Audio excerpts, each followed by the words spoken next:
Still now.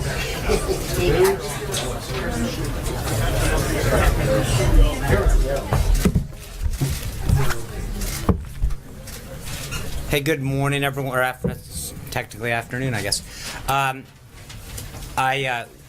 Sorry to move it up and screw up the schedule a little, but we've got a couple of events this afternoon, so I've got to get through this, get some questions, and then got to move on. But we've got two more on-camera briefings the rest of the week. So this morning, the president just wrapped up, or is continuing to. I know some of the pool just left, but the president is currently hosting an opioid and drug abuse listening session with senior administration officials, governors, experts in the psychology of drug addiction, recovery awareness advocates, and others who've been affected by the opioid crisis. Drug abuse has crippled communities across this nation.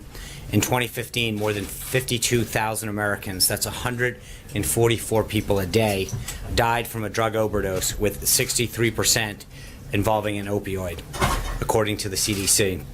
Drug overdoses are now the leading cause of accidental death in our country.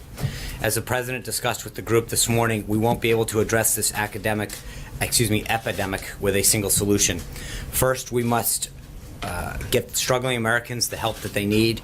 Too many families have seen firsthand the destruction that drug abuse can bring, and we must also focus prevention on law and enforcement. Cheap heroin is flooding into our communities as drug cartels expand into the country, setting off a chain reaction of addiction that spreads from person to person and from family to family. President Trump has already taken executive action to strengthen law enforcement and dismantle criminal cartels. He and his team will continue to discuss how best to root out this threat to American communities with drug enforcement experts as we continue this fight. Stopping this epidemic is an issue that every American, regardless of your political background, can and must get behind. We must work together, from the leaders of the most local and community recovery and support programs, all the way to the White House, to solve this problem. The White House took a big first step this morning in our battle to combat drug addiction and the opioid crisis by meeting with these individuals, which included New Jersey Governor Chris Christie, who has been a leader in this issue. Attorney General Sessions, Education Secretary DeVos, Veterans Administration Secretary Shulkin, Homeland Security Secretary Kelly, and others were in attendance. A full list of participants has been provided. I will say, I know the pool was just in there. It is some of the stories from some of the individuals who have been involved in this with a family member are unbelievably compelling. Their desire to see and to work with the administration to get this problem addressed is one that is plaguing communities, and I know the president places it at the highest priority. There was a mention by the acting administrator of the DEA that they have a program where twice a year they gather unwanted drugs. Last year they gathered over 1 million pounds of unwanted drugs. There's 5,000 sites in which people across America can drop off stuff in their medicine cabinet that is no longer used to get it out of their house. The next drop-off will be on April 29th, and I think the DEA will be putting out more information. But when you see some of the action that was taking place in this report, it is truly a call to arms for a crisis that is plaguing our country. This afternoon, the president will drop by the Women's Empowerment Panel that the White House is hosting, led by Florida Attorney General Pam Bondi, Education Secretary Betsy DeVos, Small Business Administrator Linda McMahon, U.S. Ambassador to the United Nations Nikki Haley, Senators for Medicare and Medicaid Services Seema Verma, who will all speak about the unique challenges that women and young girls face today. Vice President Pence and the First Lady will also be in attendance. The President is proud that his administration is full of so many female leaders, from whom will be on stage this afternoon to those so that their incredible work doesn't always make headlines, but it's certainly felt across the federal government and across our nation. Women's History Month is coming to an end, but the Trump administration is committed to empowering women in the workplace.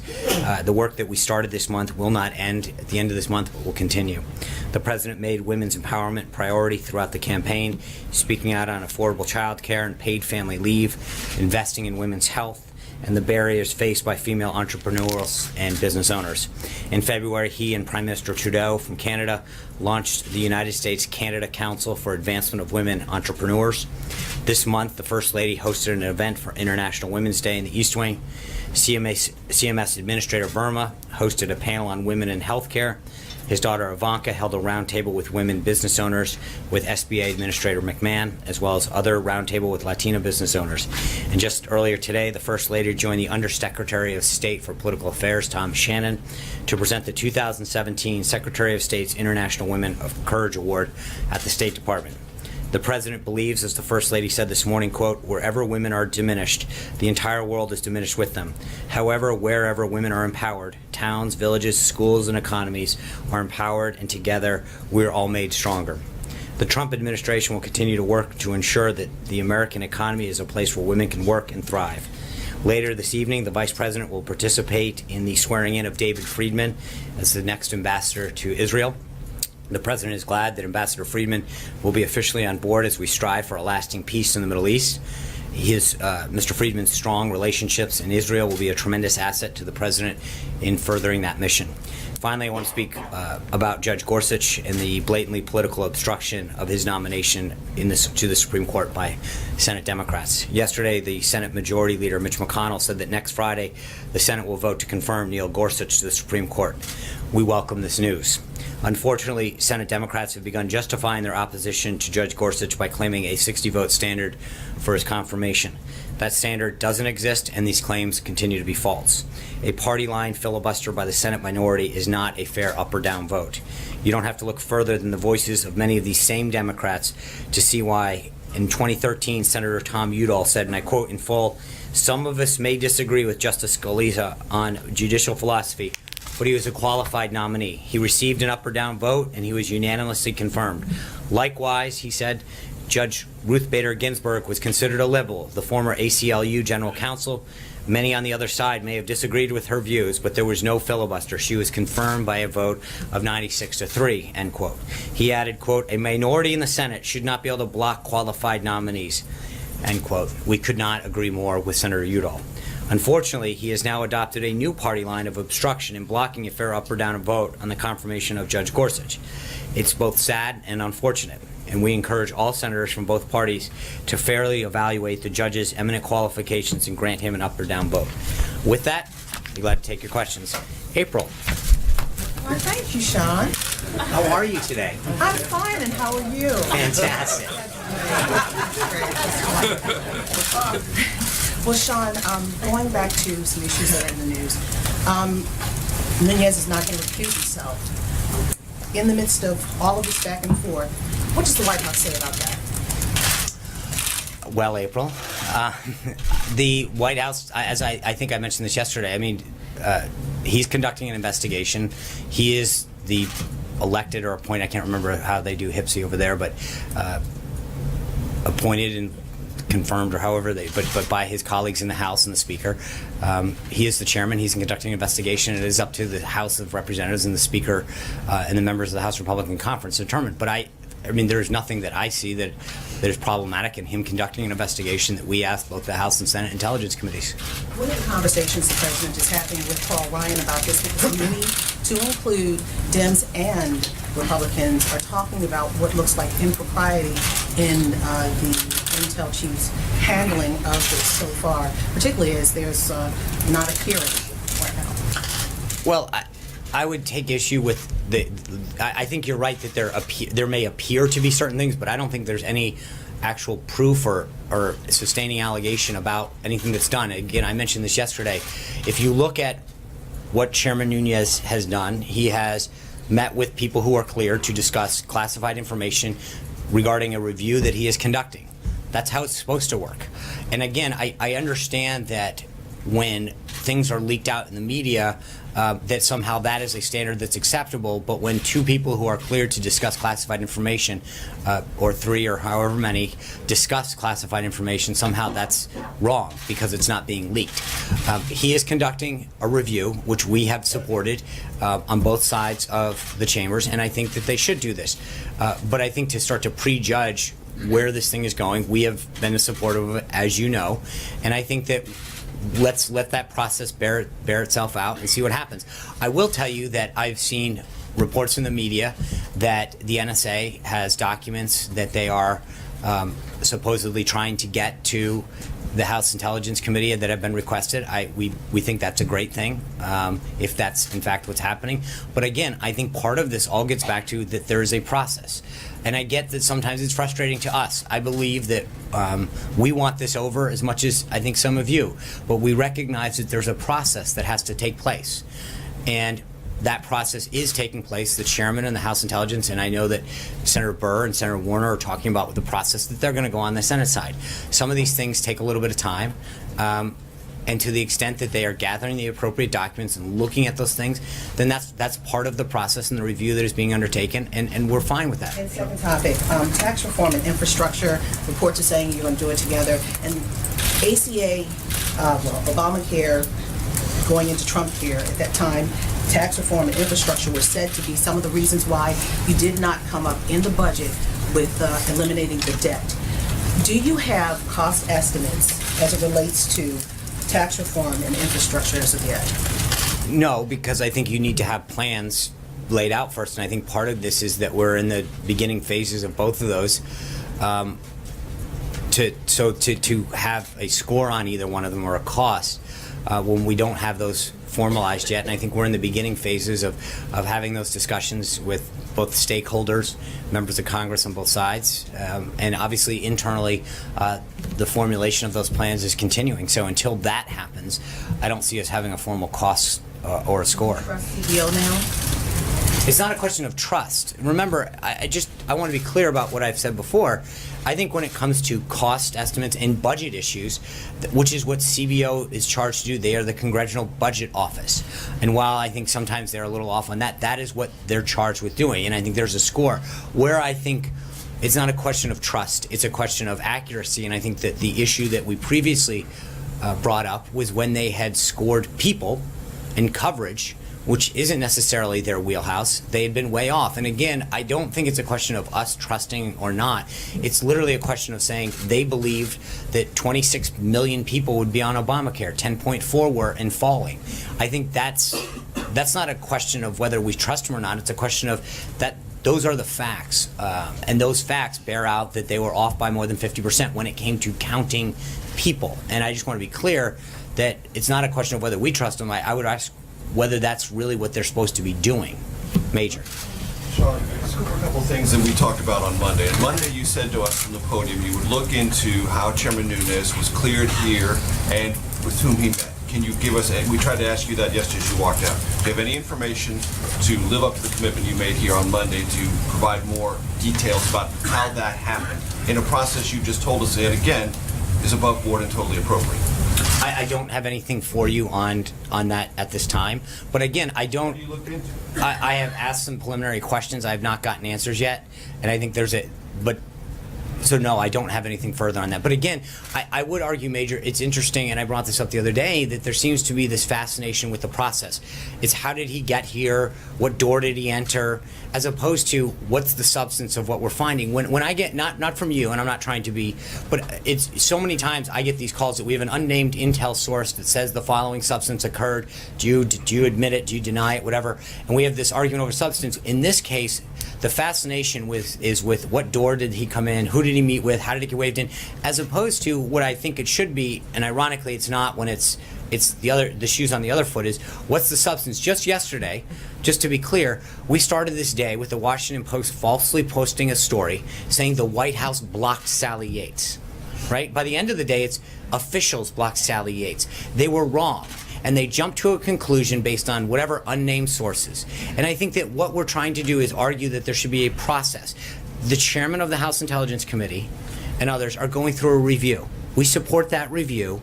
And so as much as I understand that everyone wants to jump to how did everyone get in, what did they do, they're undergoing an investigation. I have a substantive question about that. Okay. But I'm just asking you about something you told us. No, I said I would look into it. Are you going to continue to look into it? I will. I will look into it, and whether or not You live up to that obligation. No, I will. But the obligation is, I said I would look into it, and I would continue to do that. Okay. So you said yesterday about Sally H. Show what you know. Well, one of the reasons that there's this question about Chairman Nunes is he hasn't told his own committee members what he knows, how he learned about it, and what the substantive importance of that is. So we are also curious about that. And among the things that might be or might shed light on that, is how he got here and who he met with and what he learned. Right. We're trying to figure that out as well. I understand, and I think those are questions for Don't you him. wanna know those And I things? think, I also think, standard he but, should be but I held think to? that, Major, that there's a slippery slope that we're talking about here, because if we start looking into certain things, then the accusation the next day is going to be, you know, you looked into this, can you look into that? Why did you ask this person or not? I mean, a couple of weeks ago when there were stories about whether or not we called certain people and we didn't. So we're damned if we're doing, we're damned if we're don't on this stuff, because on the one hand, you want certain answers, on the other hand, you want to talk about us being involved. And I think we've tried to keep, if we asked for an investigation, and at the same time, we've tried to make sure that we allow that review to go on, that both the House and the Senate Intelligence. So we can't cherry pick every time that you decide that a piece of information is relevant to what you want. I think that we know that they are undertaking a review. Hold on. What's going on? And the members of the very committee But that's- themselves say they don't know Fair enough, what is and being that's a- discussed. right. How is the process going forward? How is that a workable process? Okay, but what I'm saying is, the answer to that question is, that's a question for Chairman Nunes. I don't have any authority over how the House Intelligence Committee conducts itself. That's a question. You have authority about whether he gets into this building and can review secured information on this site. But how he conducts himself with his members, when and where he shares things, etc., are issues for him and the committee and the House of Representatives, not for us. That's it, plain and simple. John. Sean, we know that members of the House Freedom Caucus, the Tuesday Group, Republican Study Group, are up on the Hill trying to see if they could come to some sort of an agreement to find a way forward on health care. How real does the White House think this possibility of resurrecting health care is? Well, I think the president from the early days of his campaign talked about repealing and replacing. It's a commitment that he made. I think he'd like to get it done. But he also understands, and I don't want to be, I want to be completely consistent with two things. One is he understands that in order to get to 216, we have to make sure that it does what he said it was going to do, that it achieves those goals of lowering costs and creating more options. And so we're not going to create a deal for the sake of creating a deal that ends up being not in the best interest of the American people. You've got to know when to walk away from a deal that is going to end up bad. And he wants to have a good deal. And so the deal that he's looking for is willing to have members come and talk to him and engage with on this whole area and figure out what it would take, what their ideas are to get there to grow that vote. And if they can do that and get to an area where we will have a majority of the House and can move it to the Senate, then we're going to engage in that. But we've seen members of both sides of the aisle engage with the White House on ways that are potentially ways to get there. And so it's a conversation, and we're not trying to jam that down anyone's throat right now. It's an ongoing discussion. Does the White House share the frustration of many Republicans in Capitol Hill and the sentiments that the House Freedom Caucus, quote, botched this? I think the president's comments on this speak for themselves. I just have one more. Of course. And on the same thing. The president and members of the White House have suggested that maybe we could get some Democrats on board, health care reform. That the fact that no Democrat, not even one Democrat, supported the last attempt, and given the desires of the Freedom Caucus versus what the Democrats would be looking for, is it reasonable to think that even one Democrat would come on board this? No. I mean, I think it is not unreasonable to. No, I said, is it reasonable? I think it depends on how they want to get there.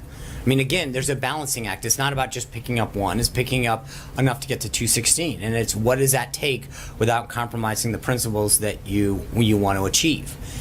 So is it possible? Sure. That there's a handful or so, or maybe more, Democrats that are willing to engage, but it's worth the conversation. But again, isn't this kind of a Boehner tactic to say, okay, if you're not going to work with us, It's not- House no, Freedom it's a- Caucus, we're going to go to the Democrats? no, it's a tactic to get to. I mean, it's a math tactic. It's how do you get to 216 in this case, and it's engaged with whoever will get you to that number. Now, as I mentioned yesterday, I mean, over the course of 17 months, Obamacare, failed and started multiple times. It went off on multiple different tracks, including single payer, until it finally came back. And ultimately, upon Scott Brown's election, they jammed it through and did it so quick to make sure that the Secretary of Human Services. But I get it. And so we're 21 days into this process, 22 probably today. So we'll see. But I think the idea that the president has put out there is that if people want to float ideas and suggestions on how we can grow this vote and get to a majority, he'll entertain them. Tamara. Yeah, thank you. I have sort of a lightning round about opioids. Is a commission being created? Is Chris Christie the head of that commission? He was sort of talking about it, but I haven't seen anything on it. And what sort of timeline will that commission have in terms of presenting findings, or what's the goal of this thing? Well, I think it's easier to start with the goal. I think if you see the roundtable, and I know the pool will have a readout of this afterwards, the goal is to figure out, I think Governor Christie's been a leader of this in New Jersey. It's an issue that plagues countless communities more and more. And so, whether it's New Hampshire or other places in the Midwest, it's sitting there and figuring out best practices and how can we get it down and how can we provide the treatment. I think the DEA administrator was noting in the discussion that we've gotten really good at law enforcement. Right, but the question is, how do we focus on the treatment? How do we focus on the prevention? How do we look at things that happened in the past to deter drug addiction from starting in the first place and to deter young people in particular from starting with drugs? To now, how do we help families cope with this? There's a lot of it, and I think today is the first step of bringing some of these stakeholders together. But like I just mentioned on the other thing, I appreciate that everyone wants the answers, but I think that there's a reason that you're looking at this as two things: a whole of government and a whole of person. Right? It's looking at how do we look at people to help them get the recovery, stay clean, not start in the first place, help them get them into treatment centers, help them get a job afterwards. There's a lot of whole of person, but then there's a whole of government. As I mentioned, you're looking at around that table today, you've got families and parents. And individuals who have been personally affected in one way, shape, or form. You've got Governor Christie, who's dealt with it at a state level.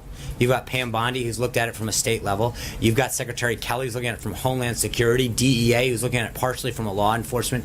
Then you've also got Secretary of DeVos, who's looking at it from an education and a prevention. And it is a big, big issue that is plaguing our country, plaguing our communities, and plaguing our families. And so I wish I could give you an answer and say this is how we're going to solve the problem. But I think the first step is understanding the problem, the magnitude of it, and looking at how we approach it holistically. Two very short ones. Yeah. The timeline for them coming back with findings, and then the president, when he was campaigning, seemed to endorse the STOP Act, which would prevent fentanyl from being imported, or help to prevent fentanyl from being imported from countries like China. Would he use his presidential bully pulpit to sort of push for that legislation now, which has not really gotten off the ground yet over in Congress? That was one of the, not the specific piece of legislation, not the STOP Act in particular, but I think there was a lot of discussion about fentanyl and the rise of it today. And I think the Attorney General brought that up and was talking about the escalation of that from the 1980s to now.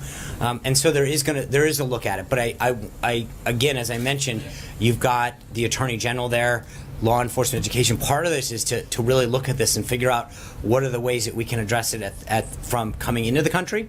And the DEA administrator was talking about it, especially the flow from the southern border.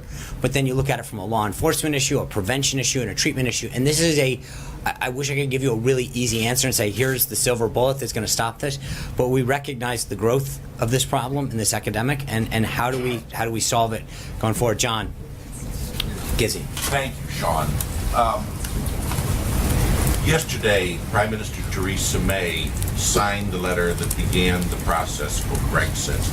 A week ago, on Friday, Jean-Claude Juncker, who is the President of the European Commission, used some unusually strong language about the President, saying that his comments encouraging other Brexits could lead to war among the Balkan countries. And he also said in the end, and is quoted on page 1 of the Financial Times, that the President does not know a lot about Europe. What is the President's response to that? To Brexit in particular? Or to the comments by President Juncker of the European Commission and to Brexit? I think the President is very well steeped in world affairs, especially Europe, NATO, all of the issues. He was a leader in the effort to call Brexit, as you know. And obviously with respect to that, we respect the will of the British electorate and Her Majesty's government in taking steps of departing the European Union, whatever future the UK-EU relationship looks like. We want the UK to remain a strong leader in Europe, for both the UK, the EU, and Europe to remain strong leaders globally. So, I think both on the EU and on that's Veronica. Thank you. I have two questions or topics, if you will. Just the first, what's the White House reaction to the shooting today at the Capitol? Well, it sounds like a very troubled individual. Obviously, I'll let law enforcement read that out, but I don't want to get ahead of. From what I understand and what I've seen, it sounds like a very troubling instance. I think, again, I don't want to get ahead of this, but it looks like law enforcement. I appreciate the efforts that the Capitol Police and others took. I mean, you literally watched people put their lives in harm's way today to protect tourists and other citizens, and so I want to commend the work of the Capitol Police and the work of law enforcement to continue to protect us at this time when Washington is in its glory with the cherry blossoms out and so many people are coming here to visit the Tidal Basin and their House of Representatives and the Senate and walk around Washington, D.C. It's reassuring to know that so many brave men and women are willing to put their lives on the line to make sure that the city stays safe. A second topic. Last weekend, the president spent the weekend here, not at Mar-a-Lago. I'm wondering, was that in any way in response to some of the pushback he's received about the cost associated with those trips? And part two of that, does he plan to be here again this weekend? So no, yes. He will. The president wanted to be here last weekend. He wants to be here this weekend. He'll be here, and then I will have updates on where he'll be going forward. But Does he feel any concern about that pushback? no, he feels great. Hunter. Thank you, Sean. President Trump is reportedly expected to sign legislation that would allow internet service providers to monitor internet activity and sell that information without users' permission. Will he be signing that legislation, and why does he think it's good for America? I'm wondering who this benefits apart from ISPs and their executives. I know the House and the Senate have just passed that. When they enroll it, then we'll have further updates on that. I'm not. When we have, I know that I believe we have a statement of administration policy on that bill out. And we have further updates on a signing ceremony. I will let you know. Doesn't this erosion of protections create major risks for people to use that information for nefarious purposes? Also, hostile nations potentially looking at what congressmen are browsing online. Like, is that concerning to the White House? I think there's, as I mentioned, that we have a statement of administration policy on that bill. That we'll have further updates, and when we do, we sign it. I'm sure we'll have further details on why. Zeke. John, two questions and two topics for you. The commander of CENTCOM was up on the Hill earlier today and testified that the U.S. government believes that Russia has been supplying materially the Afghan Taliban. I was wondering if the White House has any response to that testimony, and does it believe that that's a constructive effort? I'm sorry, who's testifying? The commander of CENTCOM. Yeah, okay. That's a constructive effort on the part of the Russian government in that region. I know there are several entities looking into this, and I'm not going to. I will say that DOD's response speaks for itself. We understand the intelligence on this. The president's been briefed on it, so I'm not really sure what specifically you're not condemning that action on the part of the Russian government right now. I think the commander, the CENTCOM commander's testimony speaks for itself on that. Second topic for you. About a month from now, the government will run out of money for another CR, as I'm sure you're aware. The president talked a lot about the campaign and in his budget request, funding for a border wall on the southern border with Mexico. Is that a deal breaker for the president in any sort of government funding measure in the next month or so? So on April 29th, the CR expires, the continuing resolution, and we are going to be working with Congress on that, on the FY17 budget that needs to go forward. I know Director Mulvaney has talked about that. I'm not going to get into the specific details. I know that if you saw the budget they put out, I think it's $1.6 or $1.7 billion that he's initially put in the FY17 for the beginning of that wall, and there's 2.6 billion isn't there. I think that is our request. We will continue to work with Congress on how to move forward with the rest of fiscal year 17's budget. Blake? Thanks, Sean. Let me pick up where John left off on healthcare. The president here last night, speaking to senators, said, quoting here, "I know that we're all going to make a deal on healthcare that is such an easy one. I have no doubt that it's going to happen very quickly." What is the renewed sense of optimism, and what exactly is very quickly? Well, I think there's a little bit of sound that needs to go with that. I think he was having a little bit of fun with some previous comments that have been made with respect to how easy it would be to get health care. But there is a renewed sense because I think, the comments and the calls that the president has gotten, as well as the vice president and other members of the senior team that have come in and said, we believe that there is a path forward. We have some ideas. We'd like to talk to you about that. I know I've seen some of the reports that have been put out regarding some of the individual members of the Senate and the House that have been up here meeting with our team. And I think there's a lot of people who have some ideas about how to move forward, and we're entertaining those. But I think the interesting thing is that despite the setback that we got last Friday, I think there is a renewed willingness from a lot of members who've made commitments to the American people and to their voters that they want to see this done, and they understand that not getting this done means that, as I said, and the president echoed when he went up to the House Republican Conference, that there's going to be a consequence for this. People need to be taken at their word. There's a lot of members that made a commitment to their voters, to their constituents, that they were going to get something done on this and repeal and replace it and address the healthcare situation, and that hasn't gotten done. And I think that's a concern for them. And let me ask you real quickly, you say that you embrace the House Intelligence Committee review of all of this. John McCain said earlier today that because of the potential schism within that committee, that there should be a select committee that goes from this. Would you embrace that if that happens, and what would your response? Again, I'm not going to get into House and Senate matters, but I as I mentioned at the outset to April, I believe that people, like, all that is how they conduct themselves internally is up to them. That's obviously not for us to decide. But I think the question that I still think is outstanding is that what has happened is a review was called for, that part of it was already ongoing from what I understand, especially on the House side. And the chairman of that committee has gone and sought information and individuals who believed that information to further the review. I'm really not sure how that's anything other than what you're supposed to do. And I think that is consistent with what he's talked about. Dave Boyer. Sean, thanks. Two questions. You mentioned Senator Udall opposing the Gorsuch nomination. He was here at that party last night.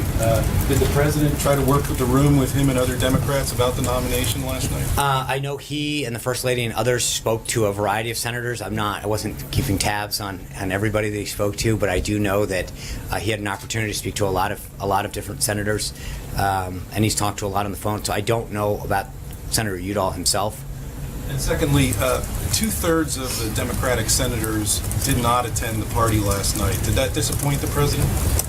I think we were excited to see the 1/3 that did. I know Senator Schumer was there, Senator Durbin. There were a lot of folks. And again, I think that I'm sure the president will continue to do things like this. It was an amazing opportunity to have a moment sort of free of politics and to enjoy some collegial moments with each other in the White House.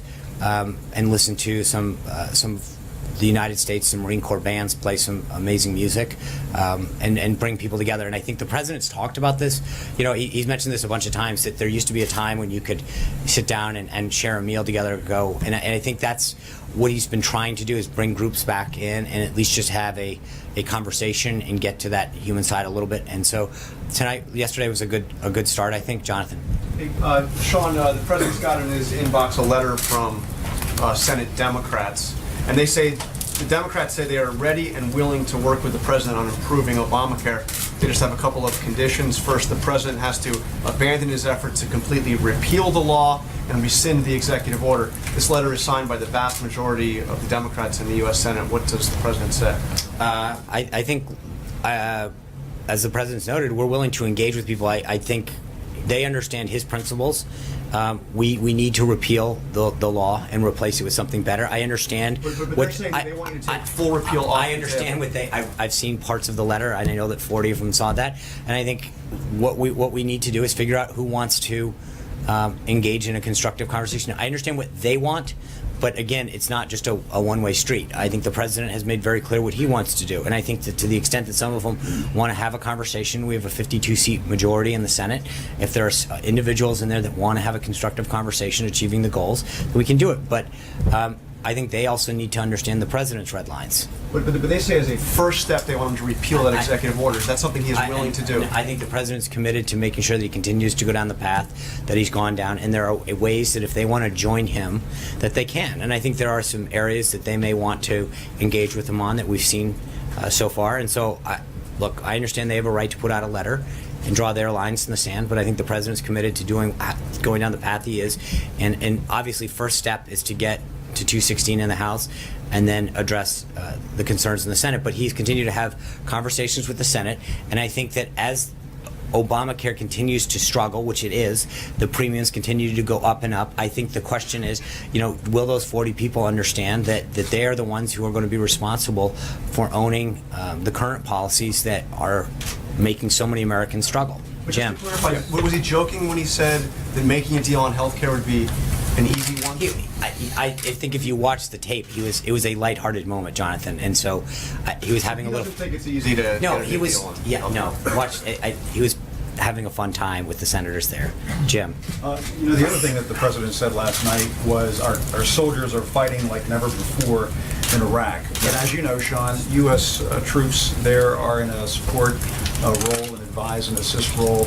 What does he mean? What does the president mean when he says they're fighting there like never before? Obviously, I think doesn't take into consideration what happened during the Bush administration and the Obama administration. No. I appreciate house to house. Yeah, I think that there's been some progress, particularly in Mosul, the way that they have taken back that city, and I think that for a long time there was a lot of concern about Iran moving in and dominating parts of Iraq, and I think with the advice and consent of U.S. military advisors, there's been tremendous progress in moving Iraq forward to an area of stability and to continuing to see the troops there in Iraq stand on their own. And I think that he is very pleased with the action that General Mattis and our soldiers and sailors, airmen, and Marines are taking to do that. Jeff? I was going to follow up. If you couple that comment with the comment on healthcare, it being the easy one to get that done, it sounds like you probably have heard this and